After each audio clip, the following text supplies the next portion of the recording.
So I just finished watching episode 1 of Mr. McMahon, the Vince McMahon Netflix documentary.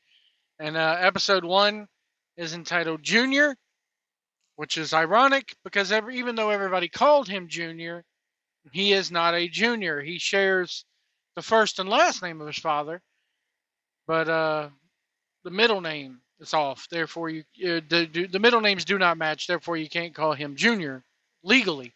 Um, this was, I gotta say, and I'm going into this being totally objective because I'm one of the few people here on YouTube when it comes to the Janelle Grant lawsuit that looks at it from both sides. I'm one of the people who looks at it from a standpoint of Vince McMahon, what he did to this woman was absolutely heinous, passing her around like a damn rag doll, so to speak. But on the other hand, the only reason why the public knows about it to this day is because of the fact that the money stopped rolling in.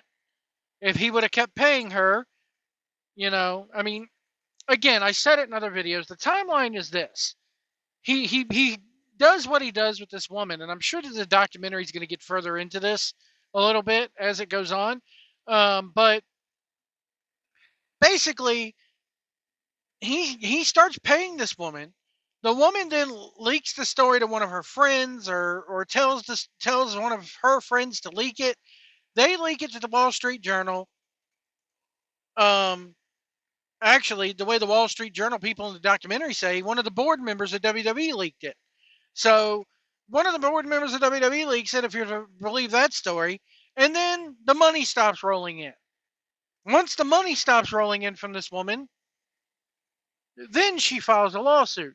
So as long as the money would have kept rolling in, this probably would have been swept under the rug. Okay? This woman went through all this crap, okay, and now she's going to be set for life because of it. Make no mistake about it. This woman is going to make millions of dollars off of this. And Vince McMahon's going to be just as rich as he was before. This is a drop in the bucket to him. He's going to go off into the sunset and retire, probably never be seen or heard from again. And, all the rumors of him starting a new promotion and this and that, I don't believe that'll ever happen as a result of this. Nobody's going to want it. Nobody's going to wear it. So, anyway, the documentary that goes into the fact that in 2021 they are all sitting down for interviews, and then production was halted when McMahon was ousted the first time. The Wall Street Journal stuff came out. They even have the guys who wrote the Wall Street Journal stories to get on there and say, yeah, we were leaked this from a board member. And then it talks about production being halted then. Then they go into the fact that, oh, he was gone, but he came back. Now he's gone again. And then we go into McMahon sitting down for, he says, I don't want people to know the real me, but this is about as real as I'm ever going to get with anybody else. And so you have a little bit you have a little bit of that Mr. McMahon character in there. But for the most part, I will say this is the most candid interview I've ever heard Vince McMahon give. Ever. This is as about as real as Vince McMahon's ever gotten with anybody. This is a different Vince McMahon than what we've ever seen. Now, I know people like Meltzer and everybody else are going to go in there and go, yeah, this ain't the real McMahon. I know the real Vince McMahon. No, you don't. You're not around the man 24 hours a day, 7 days a week. And again, I'm not defending anything this man has done in his personal life or whatever the case may be, but you don't know the real Vince McMahon. To me, there's very few people that know the real Vince. His family, maybe Bruce Pritchard. That's about it.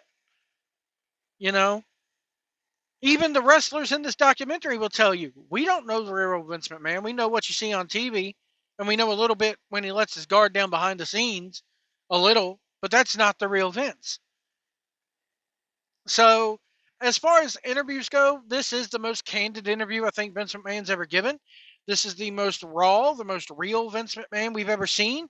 And to a certain extent, I have to applaud him for that, for wanting to take down he's not taking the mask all the way off, but it's like, okay, we can see the eyes now. We can see the eyes, and you still have the nose and the mouth covered up. So, um, they go into his childhood a little bit, very little, being born in, raised in a trailer park in North Carolina, the abusive relationship with his dad, um, or with his stepfather at the time. And then around 13 years old, as everybody knows, again, this documentary is not, the first half of this documentary is not going to tell you anything. Hell, I'll even go as far as to say the whole documentary is not going to tell you anything you didn't already know about the man, if you're a hardcore wrestling fan. Um, so it talks about him going and seeing his dad when he's 13, and how he got into the business, and how he ended up becoming an announcer, because their lead announcer at the time, quit over money issues. So Vince ended up getting the gig at the spur of the moment. Everybody knows that story. And I will say this: there is not one person in this documentary that is under 40 years old.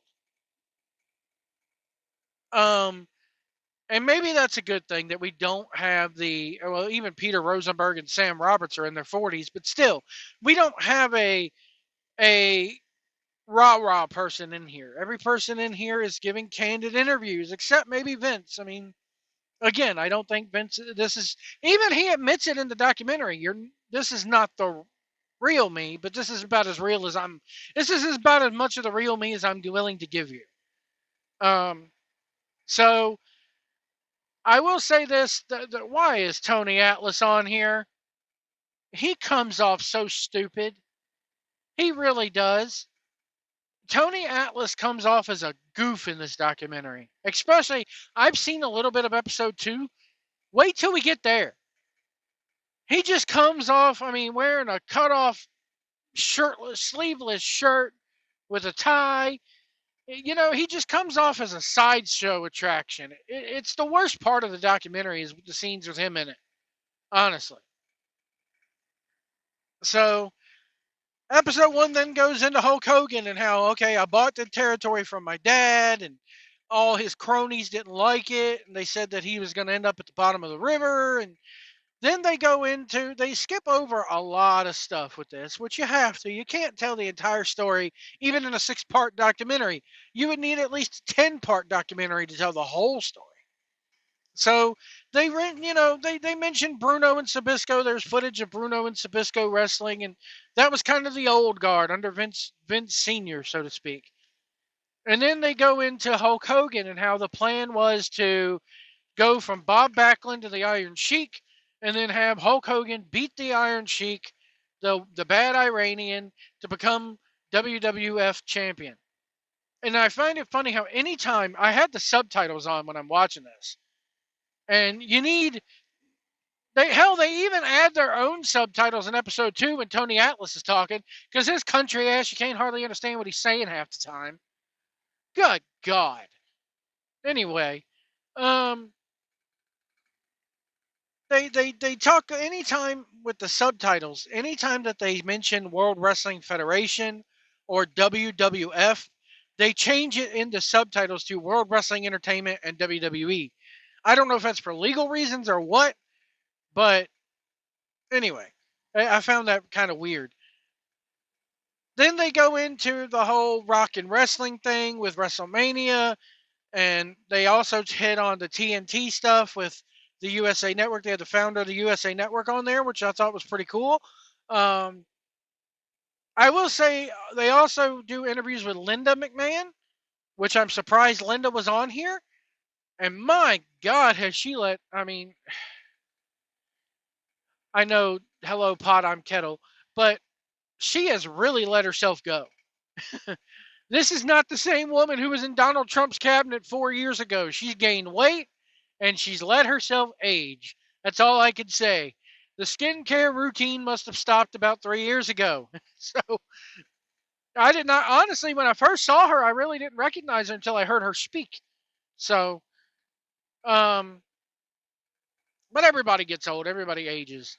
It's a fact of life. Um, I find it funny how they do have, they have interviews with Shane and Stephanie here. I'm wondering how in the later episodes, because they went back and shot some stuff, they say. But I doubt they sat down and interviewed Stephanie and Shane about the Janelle Grant thing. So I don't expect to hear comments from them about it. I would have loved to have seen a before interview and an after interview with Stephanie. But we'll get into that in the later episodes. Um, then they talk about, the rock and wrestling thing, how that led into WrestleMania, Cyndi Lauper, Mr. T, blah, blah, blah, MTV. Again, this is nothing new. Um, and then they end it pretty much right after WrestleMania 1. And then they give you a little bit of they talk about John Stossel. They talk about the uh, Richard Belzer show incident with Hulk Hogan putting him asleep and then him hitting his head on the floor and waking up bloodied.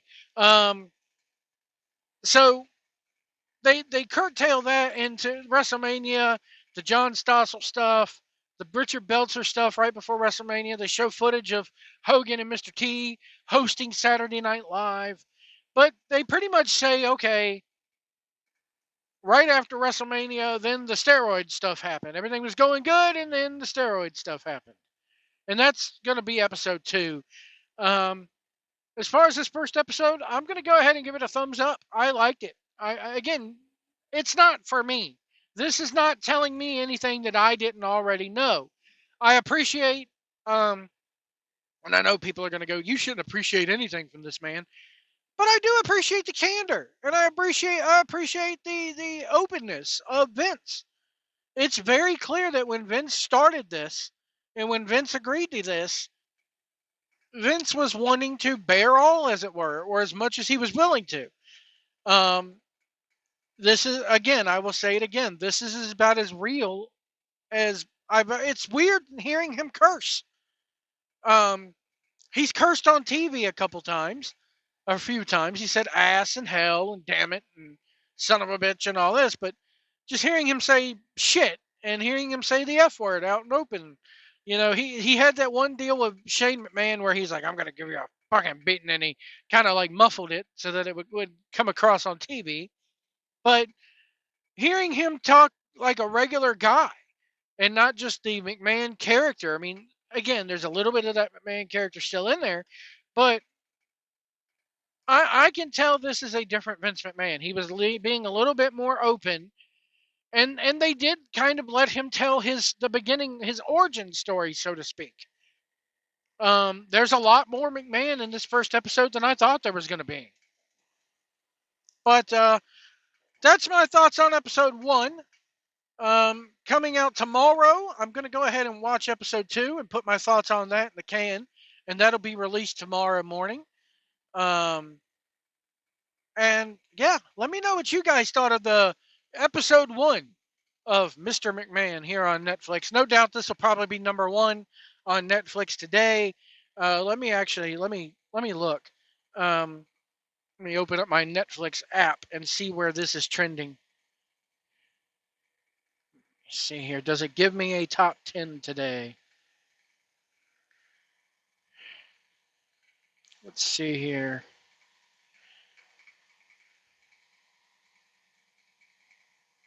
Do I have to go in? Do they label this as a TV show?